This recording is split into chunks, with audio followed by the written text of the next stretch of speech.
Assalamualaikum warahmatullahi wabarakatuh. Alhamdulillahil wahidil ahad, al-fardis samad, alladzi lam yalid wa lam yulad wa lam yakul lahu kufuwan ahad. Walladzi laysa kamitslihi syai'un wa huwas samii'ul basir. Allahumma salli wa sallim wa barik ala sayyidina wa maulana Muhammad alladhi da'an nas wa arsyadahum ila tauhid rabbil ibad. Allahumma wa ala alihi wa sahbihi ajma'in, amma ba'd. Puji beserta syukur senantiasa selalu kita persembahkan kepada Allah Subhanahu wa ta'ala, Tuhan yang esa pada zatnya, yang esa pada setiap sifat-sifatnya, yang esa pada setiap af'alnya. Tidak ada satupun makhluk yang serupa dengannya dalam bentuk apapun.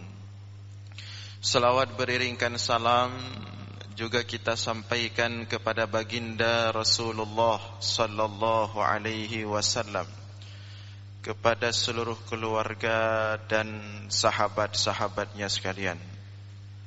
Hadirin jamaah sekalian beserta para pendengar dimanapun berada yang dimuliakan Allah, kembali kita dalam ulasan singkat tentang ilmu tauhid.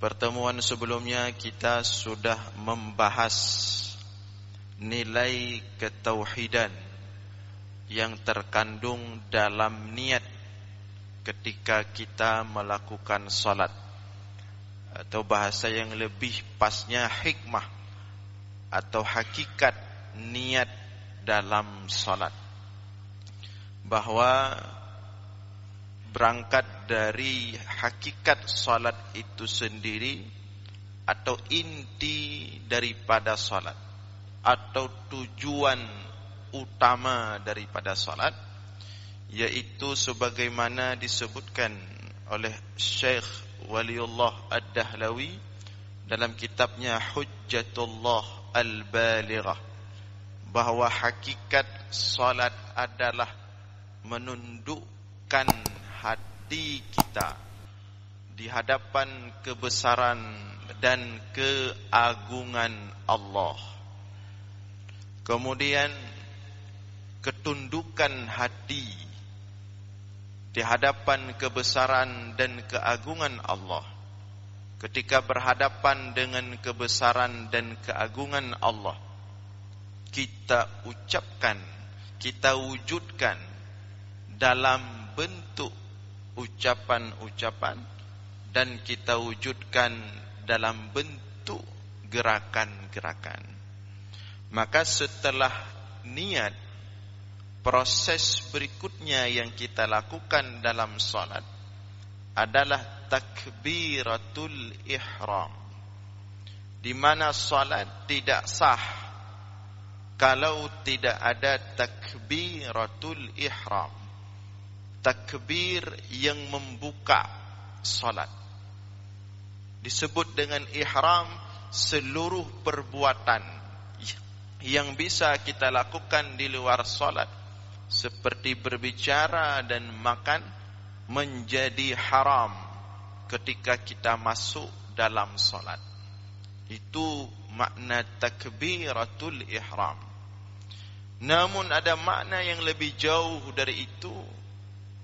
Takbiratul ihram adalah cara pertama dalam salat untuk kita menunjukkan ketundukan hati kita terhadap kebesaran dan keagungan Allah, sebagaimana kita ungkapkan dalam niat sebelumnya. Maka seseorang yang bertakbiratul ihram, dia disunatkan mengangkat tangannya. Dia disunatkan mengangkat tangannya sampai ke bahu, dan jari-jarinya sejajar dengan bagian telinga paling bawah. Maknanya apa? ketika kita membuka salat dengan takbiratul ihram, kita ingin menguatkan makna ketundukan kita dalam niat yang kita ungkapkan sebelumnya. Kita ingin menyatakan kebesaran Allah. Dalam proses kita menyatakan kebesaran Allah, dalam proses kita mengakui, mengikrarkan bahawa Allah yang paling besar daripada seluruh urusan makhluk, daripada seluruh urusan apapun, daripada seluruh pekerjaan apapun, daripada seluruh kepentingan apapun, Allahu Akbar, Allah Maha Besar. Kita mengangkat tangan kita untuk menunjukkan kelemahan kita. Kita mengangkatkan tangan kita untuk menunjukkan ketiadaan daya dan upaya kita. Kita mengangkatkan tangan untuk menunjukkan bahawa kita ini tidak ada apa-apanya di hadapan kebesaran Allah. Ini makna berjaro. Sehingga tidak asal-asal angkat. Bek kedai. Apa makna kita mengangkat tangan? Untuk menunjukkan makna yang kita ucapkan, Allahu Akbar, Allah Maha Besar. Tidak ada yang lebih besar daripada Allah. Apalagi kita manusia yang penuh dengan kekurangan ini. Manusia yang lahir dari setetes nutfah, yang malu dilihat oleh siapapun, yang jelek, kalau dibiarkan dia akan membusuk. Itu awal manusia dan akan berakhir dengan kebusukan. Daging busuk setelah mati menjadi tulang belulang. Kalau enggak dikuburkan menyusahkan orang satu kampung, bau. Itu akhir kita manusia. Awal dari tetesan yang hina, berakhir dengan bangkai. Antara keduanya sehari-hari kita membawa kotoran. Itulah hakikat kita di hadapan Allah. Maka kita membuka salat ketika menghadap Allah. Allahu Akbar, Allah Maha Besar. Seraya menunjukkan dengan gerakan kita bahawa kita tidak ada apa-apanya. Itu sunat raf'ul yadain fis salah. Sunat mengangkatkan tangan ketika setiap takbir. Maka bukan hanya ketika takbiratul ihram saja. Takbir intikal, berpindah dari berdiri ke ruku juga sunat angkat tangan. Lagi-lagi maknanya untuk menunjukkan ketidakberdayaan kita. Kemudian setelah bertakbir, mengangkat tangan, kemana kita memandang? Apakah kita akan memandang ke atas? Kata Rasulullah, tundukkan mata kalian ke bawah sebelum Allah menghancurkan kalian. Jadi kalau berdoa, kalau salat itu dilarang lihat ke atas. Kata Rasulullah, tundukkan atau akan dihancurkan kalian. Menundukkan pandangan, menundukkan kepala kepada tempat sujud. Itu salah satu makna. Jangankan dengan Allah, dengan manusia saja. Kalau kita jumpa dengan orang lebih tua, jumpa orang yang lebih saleh, yang lebih alim, yang mulia, kita enggak mungkin seperti ini. Itu makna gerakan tubuh untuk menunjukkan ketundukan di hadapan kebesaran Allah. Maka pandangan kita ke tempat sujud. Kemudian setelah itu kita membaca doa iftitah atau al-istiftah. Ini akan kita bahas pada subuh ini. Kalau takbir sudah kita bahas panjang lebar ketika masalah azan, yang dimulai dengan Allahu Akbar. Nah, setelah kita bertakbir seraya mengangkat tangan dan menundukkan pandangan ke bawah ke tempat sujud, mulailah kita dalam ketundukan di hadapan kebesaran Allah. Maka yang pertama kita baca, yang pertama kita ucapkan sesuai dengan apa yang kita niatkan, yaitu penyerahan secara mutlak diri kita kepada Allah. maka sunat baca doa iftitah. Dan sebisa mungkin kalau tidak terburu-buru, jangan meninggalkan doa iftitah. Karena cantik sekali itu doa iftitah itu, cantik sekali. Tidak ada doa yang lebih cantik daripada doa iftitah itu. Tidak ada bacaan yang lebih cantik, indah daripada iftitah. Tidak ada zikir yang lebih indah daripada doa iftitah. Sebuah doa penyerahan seorang hamba dirinya mutlak kepada Allah. Kalau doa-doa lain kita meminta kepada Allah, minta ini, minta itu. Tapi kalau doa iftitah, kita di situ penyerahan secara mutlak seorang hamba kepada Allah. Maka doa iftitah yang dipilih oleh Imam Asy-Syafi'i rahimahullah, itu doa iftitah yang sebagaimana kita baca sehari-hari dalam solat, sebagaimana kita belajar dalam mazhab Syafi'i dan kitab-kitab Syafi'i. Itu memang doa iftitah pilihan Imam Syafi'i. Karena doa iftitah ini ada beberapa, dan semuanya hadis-hadis sahih ya. Dalam Sahih Bukhari, dalam Sahih Muslim, Abu Daud, Nasa'i, banyak doa iftitah ini. Ada 3, 4, bahkan 5. Kemudian nanti ada beda antara doa iftitah. Sebagian ulama membedakan doa iftitah yang sunat dibacakan pada solat fardu dengan doa iftitah yang sunat dibacakan pada solat malam, tahajud, lain lagi doa iftitah. Kemudian sebagian ulama mengatakan sunat baca satu saja doa iftitah daripada seluruh doa iftitah yang ada. Ada ulama yang mengatakan juga seperti Imam Nawawi, sunat mengumpulkan semua doa iftitah yang kita baca kemudian di awal solat setelah takbiratul ihram. Kalau kita kadang-kadang tidak baca, apalagi mau tarawih Ramadan, lebih takbiratul ihram ke Al-Fatihah. Indah sekali doa iftitah itu, penyerahan diri mutlak kepada Allah. Maka doa iftitah yang dipilih oleh Imam Asy-Syafi'i itu rahimahullah, doa iftitah daripada Ali bin Abi Thalib. Bukan alinya, tapi ungkapan daripada Ali, yang langsung Ali mendengarkan doa iftitah itu dibacakan oleh Rasulullah sallallahu alaihi wasallam. Dan hadis ini terdapat dalam Sahih Muslim. Nah, kita lihat ungkapan Ali bin Abi Thalib.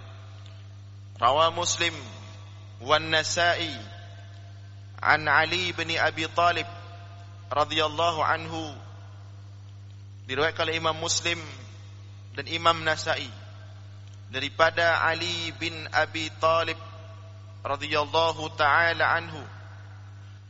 Apa kata Ali? Annahu kana idza qama ila shalah. Kata Ali bin Abi Thalib, Rasulullah kalau salat, ketika membuka salat, beliau membaca doa iftitah. Apa bacaannya? Wajjahtu wajhiya lilladzi fataras samawati wal arda hanifa wa ma ana minal musyrikin. Aku hadapkan wajahku dalam solat kita ini. Karena ini doa iftitah ini, inti di solat inilah di doa iftitah ini. Makna doa iftitah itulah tujuan kita solat. Itu kita paskan dulu tujuan, baru kita baca Fatihah. Wajjahtu wajhiya, aku hadapkan wajahku, lilladzi fataras samawati wal ard, kepada zat yang telah menciptakan 7 lapis langit dan bumi. Hanifa, dengan penuh kesucian jiwaku. Hanifam muslima, dengan penuh kesucian jiwa, muslima dan ketundukan. Wa ma ana minal musyrikin, dan tidaklah aku, bukanlah aku daripada orang-orang musyrik. Inna salati wa nusuki wa mahyaya wa mamati lillahi rabbil alamin. Sesungguhnya salatku, ibadahku, hidupku dan matiku lillahi rabbil alamin, kuserahkan semuanya kepada Allah, Tuhan pencipta seluruh alam. Penyerahan diri sudah mutlak kepada Allah. Saya katakan tadi, indah sekali doa iftitah ini. Tidak ada saingannya. Ada orang suka seperti itu, dia suka cari-cari doa. Jumpa orang saleh fulan minta doa, orang saleh fulin minta doa. Jumpa ulama fulin, Syekh Abu Nabi doa keramat mesti kerek. Ada orang bagian bertapak doa dia. Dia enggak lupa, dia dalam solat 5 waktu dia solat itu ada doa yang lebih indah daripada semua doa. Ada doa yang lebih besar, lebih agung maknanya daripada semua doa-doa, yaitu bacaan penyerahan diri seorang hamba secara mutlak kepada Allah. Ya. Nah, sesungguhnya salatku, ibadahku, hidupku dan matiku lillahi rabbil alamin, kuserahkan semuanya kepada Allah, Tuhan pencipta seluruh alam. Maka mutlak, syarat utama itu untuk bisa khusyuk memang harus tahu apa yang kita baca. Kalau enggak tahu apa yang kita baca, enggak dapat kita khusyuknya. Walaupun kita nangis-nangis itu lain, itu datangnya dari lain, itu bukan karena khusyuk. Seperti orang nangis karena imamnya bagus suara. Nangis dia, bagus sekali suara imamnya, nangis. Kemudian ditanya sama kawan beliau di samping siap solat, Anda khusyuk sekali sehingga Anda nangis, berarti Anda paham apa yang dibaca oleh imam? Saya enggak paham, cuma saya nangis karena suaranya indah. Berarti nangis karena suara, bukan nangis karena. Jadi mutlak itu syarat utama khusyuk, harus tahu apa yang kita baca. Kalau enggak tahu apa yang kita baca itu, enggak bisa khusyuk. Ya. Maka kata Imam Nawawi, khusyuk itu memang mentadabburi apa yang kita baca dalam solat. Dimulai dengan doa iftitah ini. La syarika lahu, tidak ada sekutu baginya Allah. Nah, ini tauhid. Wa bidzalika umirtu wa ana minal muslimin. Seperti inilah aku diperintahkan oleh Allah. Menyerahkan diri secara mutlak kepada Allah, hidup mati kepada Allah. Wa bidzalika umirtu, seperti inilah aku diperintahkan. Wa ana minal muslimin, dan aku orang-orang yang tunduk terhadap perintah Allah. Ya, tunduk terhadap perintah Allah. Allahumma antal maliku la ilaha illa anta rabbi. Mesti ada kelanjutan. Jangan kena sampai titik pun kabeh. Fatihah aja. Mesti ada kelanjutan sebenarnya. Allahumma antal maliku la ilaha illa anta rabbi. Ya Allah, engkau adalah raja, segala raja. Engkau adalah raja. La ilaha illa anta rabbi, tidak Tuhan selain engkau Tuhanku. Wa ana abduka, aku adalah hambamu. Zalamtu nafsi wa'taraftu bidhanbi, aku telah menzalimi diriku sendiri dan berada di hadapanmu. Aku mengakui bidhanbi, terhadap dosa-dosa yang aku bawa. Faghfirli dhunubi jami'an, maka ampunkanlah seluruh dosaku ya Allah. Innahu la yaghfiru dhunuba illa anta, sesungguhnya tidak ada yang mampu mengampunkan seluruh dosa kecuali engkau ya Allah. Wahdini li ahsanil akhlaqi, dan berikan aku hidayah kepada akhlak, berakhlak yang indah. La yahdi li ahsaniha illa anta, tidak ada yang dapat mengarahkanku kepada akhlak yang indah kecuali engkau ya Allah. Wasrif anni sayyi'aha, dan jauhkan aku daripada akhlak yang buruk, yang picik. La yasrifu anni sayyi'aha illa anta, tidak ada yang dapat menjauhkanku daripada akhlak yang buruk melainkan engkau ya Allah. Nah, ini kan hakikat salat, untuk menghasilkan akhlak. Labbaika wa sa'daik wal khairu kulluhu fi yadaik, aku senantiasa menyambut perintahmu ya Allah, panggilanmu ya Allah. Wa sa'daik, kebahagiaan darimu ya Allah. Wal khairu kulluhu fi yadaik, dan seluruh kebaikan berada dalam kekuasaanmu ya Allah. Wasyarru laisa ilaik, dan keburukan tidak kembali kepadamu ya Allah. Ana bika wa ilaik, aku ada dengan sebabmu ya Allah. Wa ilaik, dan aku akan kembali kepadamu ya Allah. Tabarakta wa ta'alaik, maha berkah dan maha tinggi engkau ya Allah. Astaghfiruka wa atubu ilaik, aku meminta ampun dan bertaubat kepadamu ya Allah. Ini kan dahsyat semua, ini isi doanya. Ini kebesaran Allah semua isi doa iftitah ini.